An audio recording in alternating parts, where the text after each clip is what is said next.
So today I wanted to talk to you guys about downward transitions, and we're all guilty of doing what I call like the pancake downward transition, where you basically just, you want to give your horse a break or you get tired, so all of a sudden you just stop riding and your horse falls on the forehand, and that's really not a good thing to do. So I'm going to show you first how not to do a downward transition, and then we're going to go into how you should do your downward transition. Be sure to sign up for my email list if you like my videos. The link is below, and I will send you an email every time that I have new content available. So be sure you're on the list.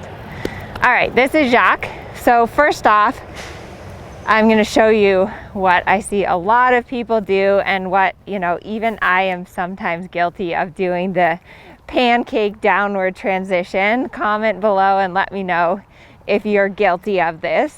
But a lot of times, we're going along and either we want to reward our horse or we start getting a little bit tired and we have this nice trot going on. So a lot of times what I see people do is that they just stop and the horse falls on the forehand and they throw their reins away. Let me see if I can do that. That wasn't, he didn't really do a great job of it. But a lot of horses, with him, I've been pretty picky. But let me see if I do it from the canter, if he'll show us a nice example of the pancake. So a lot of times people are going along and, they want to reward the horse or they get tired. So they just kind of go like that, and then they give the reins and they reward the horse. So it's really important in dressage that when we do the downward transitions, we want to have a forward downward transition. So what that means is that when you do a downward transition, whether it's from canter to trot or trot to walk, you really want the horse to stay stepping forward and through. So when we think about how Western horses stop and they just kind of do a sliding stop and jam their legs in the ground, we don't want that in dressage. So if I'm trotting here and I'm going to make a transition to the walk, a couple things that I do to avoid the pancake transition. One is that I try to make the transition from my seat. So I pull my tummy in. The other thing I do is I push him just a little bit off my inside leg. Like there, I push him just a little off my right leg. And what yielding him a little to the side does is that it helps him to step forward and through from his inside hind leg. So let me show you that again. So for the downward transition, you're thinking about making it happen from your seat and pushing your horse just a little bit off the inside hind leg. You'll also often have to keep your leg on. Like here, I'm adding a little leg so that he stays stepping forward and through. And then another really important thing, if you want to give your horse a break and reward your horse, make sure they're nice on the bit and then give the reins and reward them. So you never want to just let the horse rip the reins out of your hands and go on the forehand as a reward. So it's so important in these downward transitions. I remember one time Stephen Peters said that the horse needs to be working through the transition. So they don't get to rest during the downward transition, they get to rest after the downward transition. So again, if I'm going to do a trot walk, I'm pulling my tummy in, I'm pushing him just a little bit sideways, and then I'm adding leg and saying, come on, walk on. And I'm making sure that my horse is soft on the bit before I would give him the reins for a walk break. So some of the common mistakes that I see people make in downward transitions, one of the biggest ones is that we all get lazy and we just go to the reins. So, you're trotting along and you want to walk and you just pull on the reins.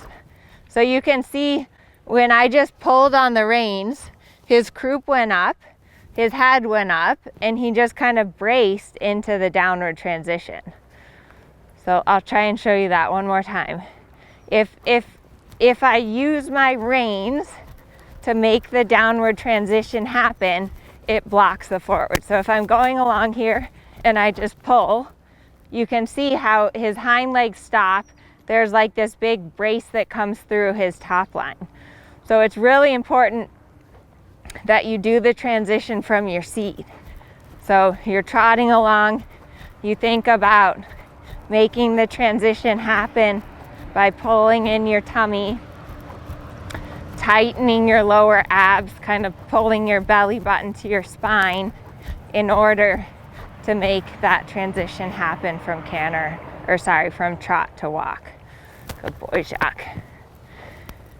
Okay, so I'm going to show you now the transition from canter to trot, and it's tricky on this horse, so that's kind of why I figured he would be a good one, because he has trouble staying organized in the canter trot transition. And what he does is he kind of gets long and croup high and just falls into the trot. So let me see if I can show you first of all, a bad example of a canter trot where he just kind of falls apart. So if I'm cantering, and again, if I do this badly and I just pull, you see how he kind of like his croup went up and his head went up, and I lost that circle of energy. When we think of connection and we want hind leg through the back to the mouth, that circle of energy has to stay coming even in a downward. So I'm going to show you one more time a bad transition. So that would be, that one wasn't too bad because he stayed stepping forward and through.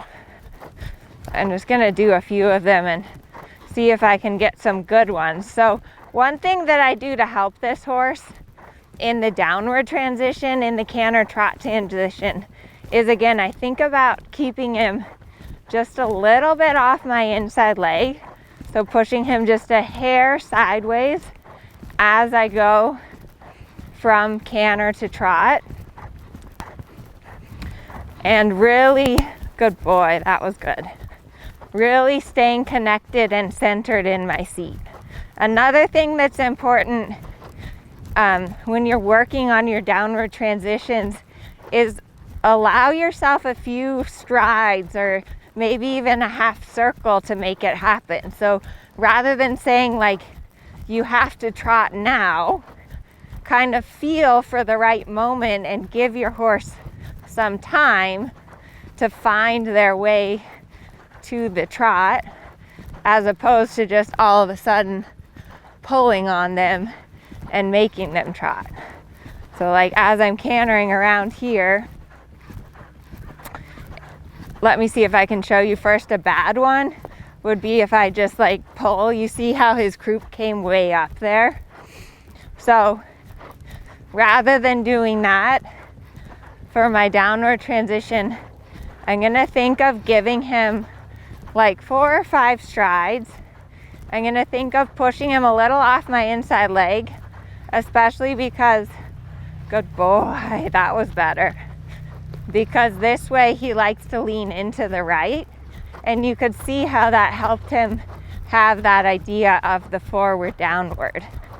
So now, you know, he kind of is like, you know, I'm getting tired, I think I need a walk break.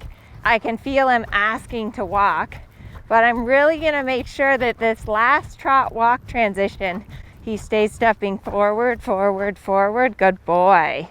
And then I reward him. So it's so important, like if you're gonna give your horse a break, if you're gonna reward your horse and let them have a little break, that you don't reward them for doing a bad transition. So you wanna really make sure that that last transition to walk, they really step forward and they stay round and they give you a really good transition, and then reward them for doing that. Reward them for staying engaged and pushing behind. You never want to reward a pancake transition or a transition where they fall on the forehand and rip the reins out of your hands, because then you're training your horse to do that. So I hope this video helps you guys, and give me a thumbs up. Give me a comment below if you enjoyed it.